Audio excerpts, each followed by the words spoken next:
My name is Professor Stephen Hoskins. I'm the founder of the Centre for Fine Print Research here at the University of the West of England. The original research was water-based screen printing.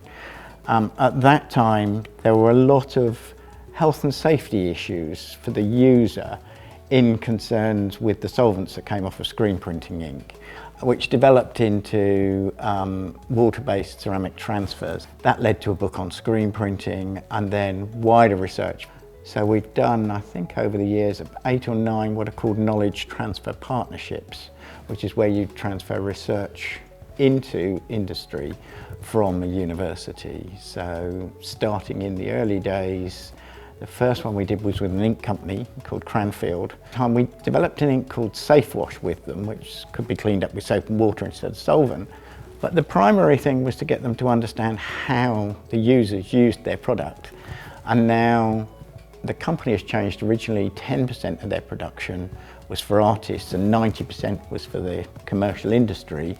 These days 90% of their production is for artists and 10% for the industry, which has meant they've survived. And of recent years, I've come back to ink in both the history of screen printing and where ink influenced the history of screen printing, and another particular use, which is underglazed tissue printing, which is at the extreme end of the scale. It's an 18th century process of hand engraving a copper plate. And there's one company left in Stoke-on-Trent called Burgess and Lee, known as Burley, who Prince Charles basically rescued. He put 7 or 8 million into keeping the factory going, and Denby signed an agreement that they'd take over the factory but would keep making pottery for 25 years. So they had to solve some of their problems, and one of their primary problems was their youngest plate engraver was 76.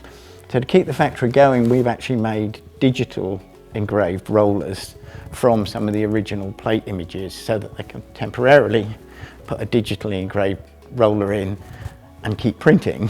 When you go back and look at the old recipes from the late 1800s or the early 1900s, there are no recipes.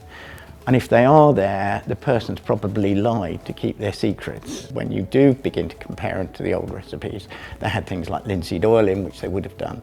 You have to understand the history, you have to understand how a process works, and you have to understand modern industrial requirements to be able to balance all three out.